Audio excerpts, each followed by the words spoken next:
ధన్యవాదాలు అధ్యక్ష. Opposition party ఎల్వైపీ గారికి, ఇక్కడున్న మినిస్టర్స్, గౌరవ హోమ్ మినిస్టర్ గారు అందరికీ కూడా కృతజ్ఞతలు.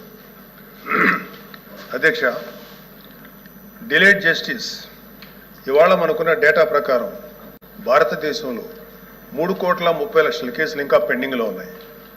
ఆంధ్రప్రదేశ్లోనే 1,00,000కు పైగా కేసులు పెండింగ్లో ఉన్నాయి. డిస్ట్రిక్ట్ కోర్ట్స్లో, సబార్డినేట్ కోర్ట్స్లో 75% కేసులు సంవత్సరానికి పైగా, అలాగే 30% కేసులు 3 ఏళ్లకు పైగా సాగుతూనే ఉన్నాయి. దీన్ని కేవలం mere డేటా కింద మనం చూడలేము అధ్యక్ష. ఎందుకంటే ఏ వ్యక్తి తప్పు చేయకపోయినా అన్యాయంగా కేసులు పెట్టబడి తనకి న్యాయం చేయమని కోర్టు మెట్లు ఎక్కినప్పుడు అతనికి సరైన సమయానికి న్యాయం అందించలేకపోతే అతన్ని మనం విక్టిమైజ్ చేస్తున్నాడు. అందుకే దీని మీద మనం దృష్టి పెట్టాల్సిన అవసరం ఉంది. గుంటూరు జిల్లాలో ఎగ్జాంపుల్ అధ్యక్ష, గుంటూరు జిల్లాలో రోజు కూలీ చేసుకునే ఒక సామాన్యుడు ఒక దొంగతనం కేసులో అరెస్ట్ అయితే తనకి లాయర్ని పెట్టుకునే స్తోమత లేక ఆ కేసులో కోర్టులో 6 సంవత్సరాల పాటు జైల్లో ఉండాల్సి వచ్చింది.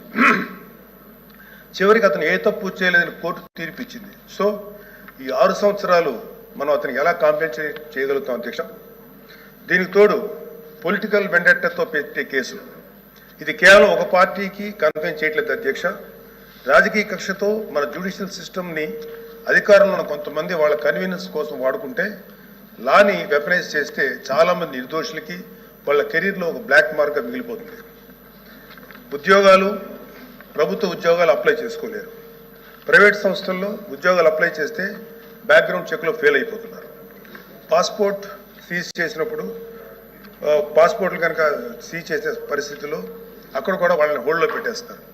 అలాగే సీజ్ అయిన పాస్పోర్ట్ ల్యాప్స్ అయ్యి విదేశాల్లోకి వెళ్లాల్సిన వాళ్ళు కానీ, వాళ్ళ తల్లిదండ్రులని, వాళ్ళ పెద్దవాళ్ళని కొన్ని ట్రీట్మెంట్స్ కోసం విదేశాలు తీసుకెళ్లవలసిన వాళ్ళు కానీ వాళ్ళ పాస్పోర్ట్ సీజ్ చేయడం వల్ల చాలా ఇబ్బందులు పడుతున్నారు అధ్యక్ష.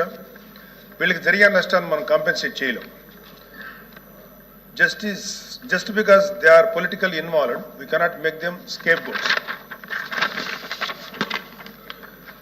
ఇలాంటి ఫ్యాబ్రికేటెడ్ కేసుల వల్ల చాలా సమస్యలు ఉన్నాయి అధ్యక్ష.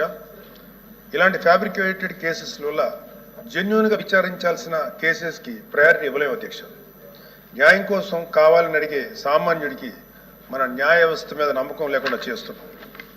ప్రజాస్వామ్య వ్యవస్థనే బలహీనపరుస్తున్నట్టు గవర్నెన్స్లో మనకి మోరల్ అథారిటీ లేకుండా పోతుంది.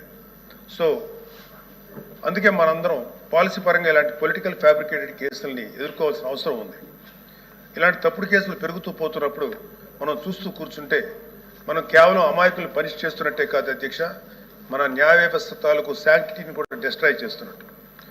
So we have to take responsibility as lawmakers, leaders and representatives to ensure that justice not delayed, justice not denied and justice misused. అందుకే ప్రతి పొలిటికల్ సెన్సిటివ్ కేసు మీద ఎటువంటి పక్షపాతం లేకుండా ఇండిపెండెంట్ రివ్యూ జరిపి ఆ తాలూకు కేసుల మీద ఇంటెంట్ మీద త్వరగా డెసిషన్ తీసుకోవాలి అధ్యక్ష. న్యాయ వ్యవస్థ త్వరగా పనిచేయడానికి జ్యుడిషియల్ వేకెన్సీస్ని ఫిల్ చేయడంలోనూ ఫాస్ట్ ట్రాక్ మెకానిజంని క్రియేట్ చేయడంలోనూ సమగ్ర దృష్టి పెట్టాల్సిన అవసరం ఉంది అధ్యక్ష.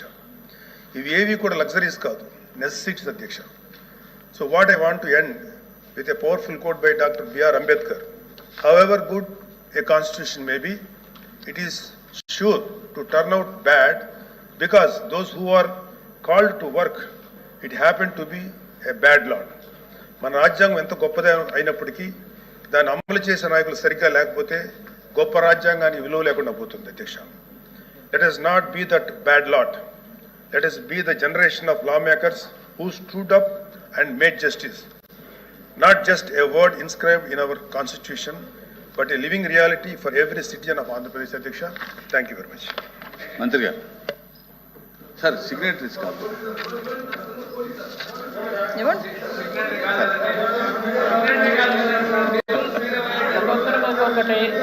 హోమ్ మినిస్టర్ గారు ఇమ్మన్నారు కాదు, లోకేష్ గారు హోమ్ మినిస్టర్ గారు ఒప్పుకున్నారు.